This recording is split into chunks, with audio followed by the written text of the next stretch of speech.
Hey there, my name is Bernadette Smith. Welcome to 5 Things in 15 Minutes, my weekly show where I bring good vibes to DEI. That is good vibes to diversity, equity, and inclusion with a little dash of corporate social responsibility. What I've found is there are lots of news stories about what's going wrong in the world and lots of negative data, but there are also a lot of things going right. That's what I like to focus on. I search for DEI stories that we can be inspired by and learn from. My hope is to inspire you to experiment with some of these inclusive actions and policies within your own organization to help you build a more inclusive world. In this week's episode, I'm joined by Dr. Paul Spradley, Vice President of Diversity, Equity, and Inclusion at Dollar Bank. This week, our conversation is about recovery friendly workplaces, the first universally accessible park, and more. Let's get started. Paul, will you please introduce yourself? Hi, thanks so much for having me, Bernadette. I've been wanting to be on your show since we first met, and so it is an honor. I'm excited. I love your energy. A little bit about me. I'm Dr. Paul Spradley from Pittsburgh. I am the head of diversity, equity, inclusion for Dollar Bank. Dollar Bank is headquartered in Pittsburgh, Pennsylvania, but we have space in Ohio, near Cleveland and Canton area. We have some space in Hampton Roads, Virginia, and a little bit with a bank acquisition in some upper parts of Maryland. And I'm responsible for trying to make the work of DE&I happen across all of our markets. What I've tried to do is put it into four buckets: workplace, workforce, marketplace, and responsibility. And so it's thinking about workplaces. Workforce is who's coming into the organization. Workplace is once they're here, how are folks feeling? How are they getting engaged? Are they taking advantage of joining our employee resource groups? Marketplace is thinking about our brand and external and what we're doing, partnering with community development, partnering with our marketing department, folks that have an external look at the organization and ways that we can bring in more diverse customers. And then responsibility really is around it's putting all these things into practice and saying, here's what we can do from a policy perspective. Here's what this looks like from a leadership perspective. Here's what we need from our board. So responsibility is the overarching really push behind a lot of these things. And so the work falls in these buckets, and I enjoy doing it. And then outside of work, I'm a regular guy that likes to have fun. All right.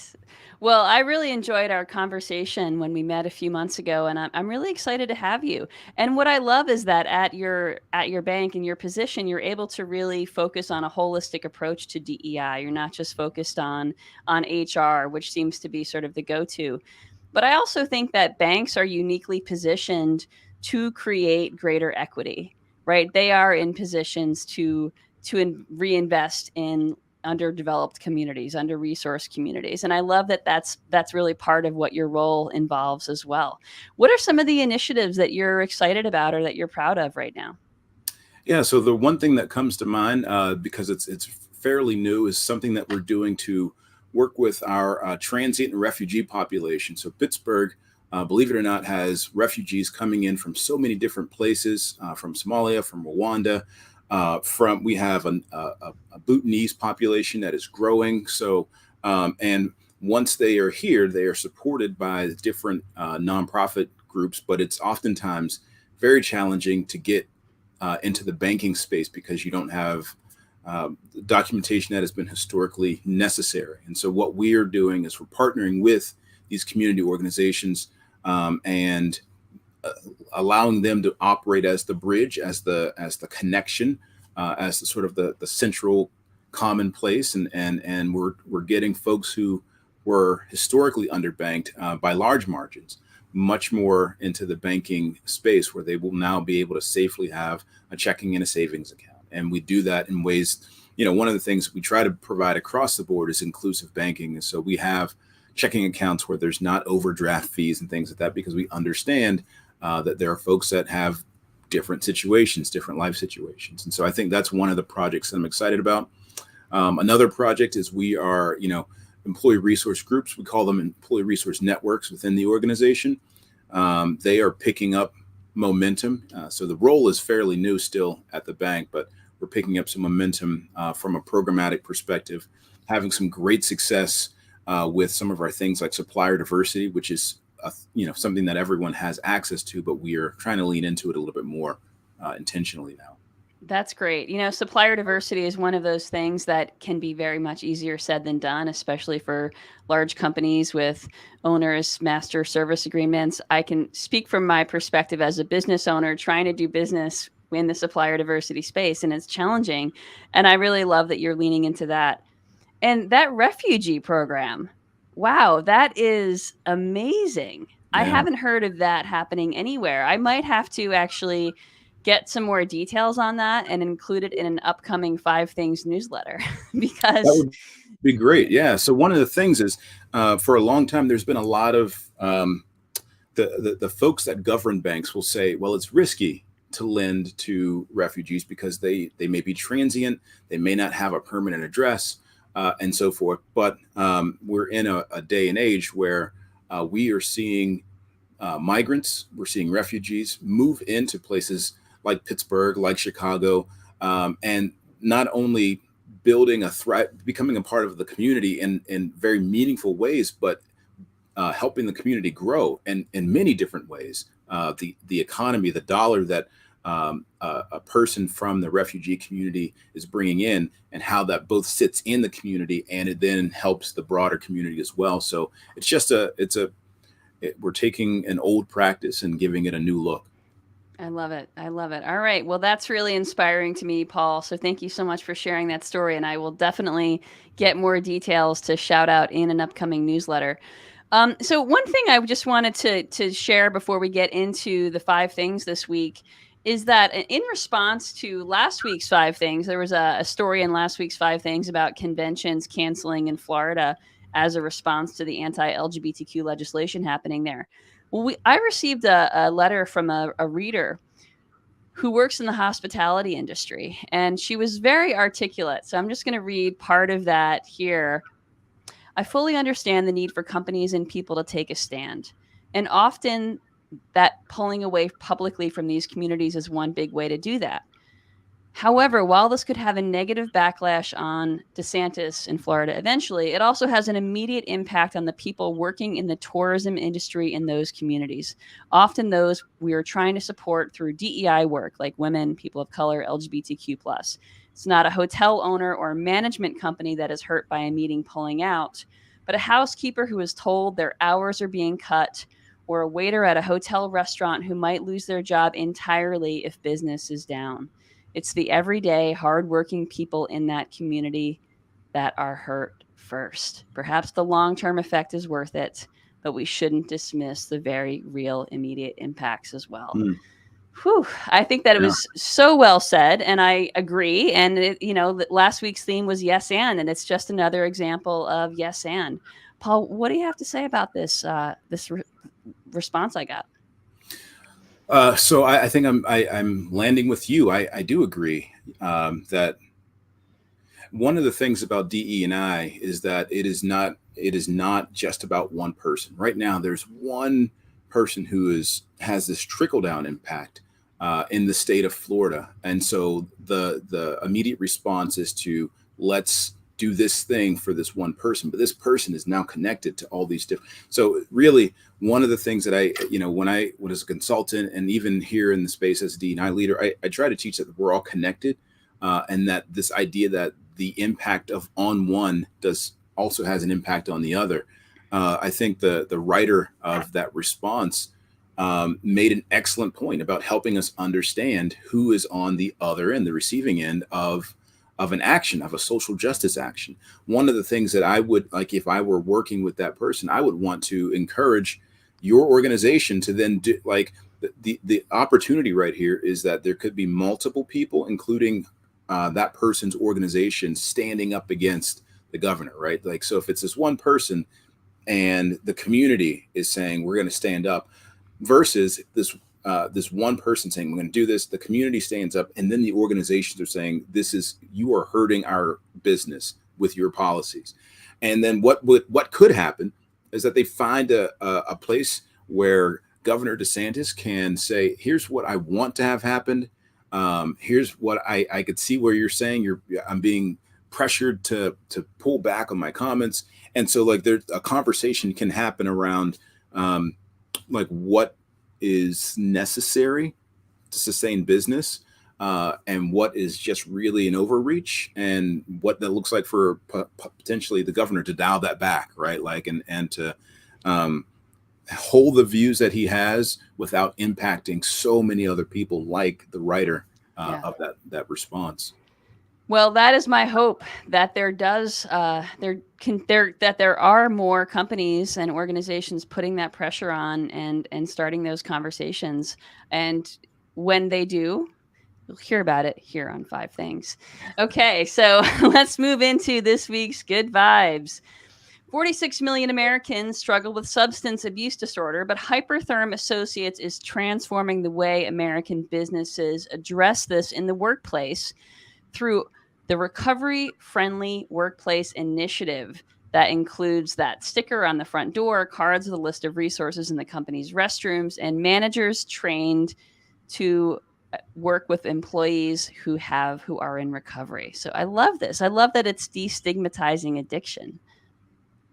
Yeah, I think that recently with the opioid epidemic, we've really been able to humanize what it means to be connected to someone who's struggling with addiction, because it has happened to so many of us, and so I love this as an opportunity to provide a sense of purpose for folks, just by having meaningful work, right? And I think that is a fantastic space, especially in a time when there are companies that are looking for workers, right? Like when they're struggling we just had our great resignation, and we're on the backside of that. And this is a creative way to diversify your pipeline, while also humanizing the people that we oftentimes push way on the outskirts and otherize. Absolutely. And I think that it's important to also acknowledge, just to make sure that it's said, that a lot of people who are experiencing opioid addiction are white. And my Hmm. hope is that this compassion extends to multiple kinds of substance abuse addictions, and we start to see more equity and better programs to support folks who have been victimized by the war on drugs. Absolutely. Just wanted to put that out there. Okay, UPS workers reach a tentative deal with the Teamsters, a 5-year contract avoiding a potential strike by the 340,000 workers. So this includes significant wage increases, heat safety measures, and better working conditions. 30 billion new dollars on the table. And by the way, these are workers who didn't have air conditioning in their trucks in Arizona. Like, this is, yes, finally. So I've heard some interesting, almost conflicting reports that there were air conditioned systems that just weren't being used, or that folks didn't know about them.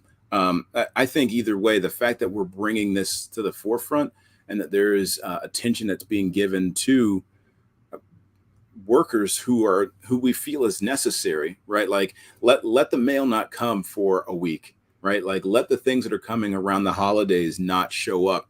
That letter that you send to Nana every year, right? Like if that doesn't get there, then we started thinking differently about it. Well, how can we better protect the folks that are on the front lines delivering mail for us? And so good for UPS for getting to this space, where they are upping the salary, providing livable wages and livable and work conditions that are affirming, right? Like Right. people that want to stay. And these are, in many cases, employees from underrepresented groups as well. So, I mean, we Absolutely. want to make sure this is an equity thing. It's just about making it right.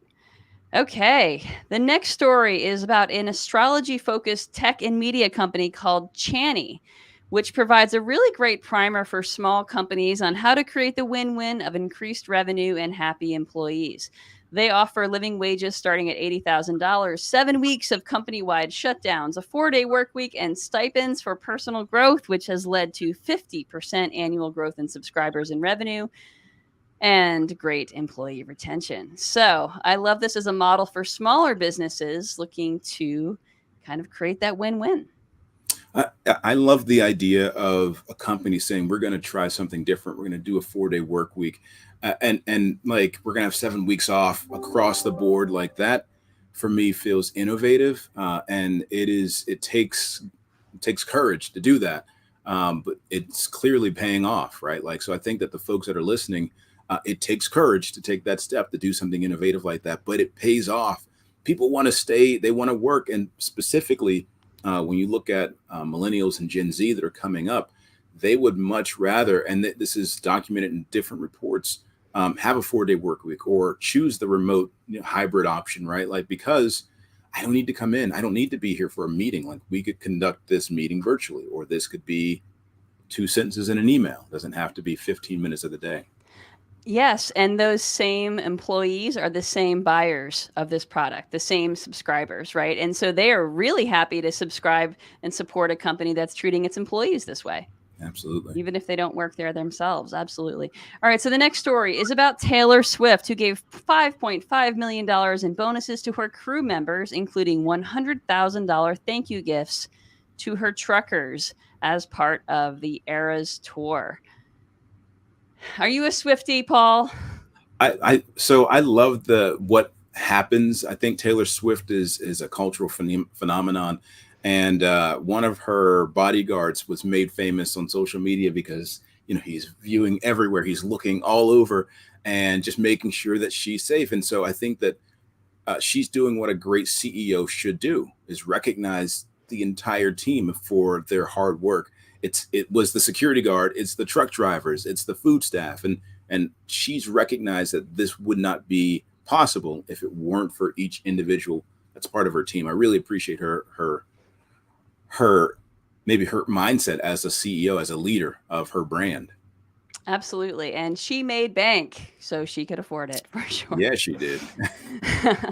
All right. The last story this week comes from Moss Universal Park, which is Wisconsin's first universally accessible park and playground in Wauwatosa. It includes an 18-acre inclusive park for people of all ages and abilities, featuring accessible facilities, inclusive trails, adaptive equipment rentals, and more. I love stories like this. Yeah, that's amazing, right? Like, you think about the fact that how many people have not been able to see different parts of the United States, like things that everyone talks about and takes pictures of, but I can't get there because I am differently abled, right? When I went to Italy, I remember saying to myself, there's no way that anybody outside of a person that could walk on 2 legs can make it up this windy cobblestone road. Like, we had a person with us that was in a motorized wheelchair, and he was like, I'll see you all when you get back down because I can't make it up this road. And like, this was a neighborhood, people lived there, right? So think about the access that is getting ready to open up to folks around the United States to see things for the first time that they've only seen pictures of. I think that's wonderful. Absolutely wonderful. Everyone deserves a chance to play. Hmm. All right. Well, Paul, thank you so much for being a fantastic guest this week. How can folks get in touch with you? You can go to my MySpace page. I'm just joking. That's a joke that only folks our age will understand. No, I'm on LinkedIn, Dr. Paul Spradley, and you can find me on Instagram as well. I do most of my posting on LinkedIn, though, and I'm quick to respond. I like to engage with folks, so Great. find me. Well, it has been an absolute pleasure. This week's call to action is about a book you should read called The Boldly Inclusive Leader by Minette Norman, who was on 5 Things in 15 Minutes a few months ago. You can order it for release on August 8th, so go get The Boldly Inclusive Leader. Paul, thank you again for being an amazing guest. If you folks listening and watching, if you don't already get the 5 Things newsletter, you can subscribe at 5thingsdei.com. Have a great week.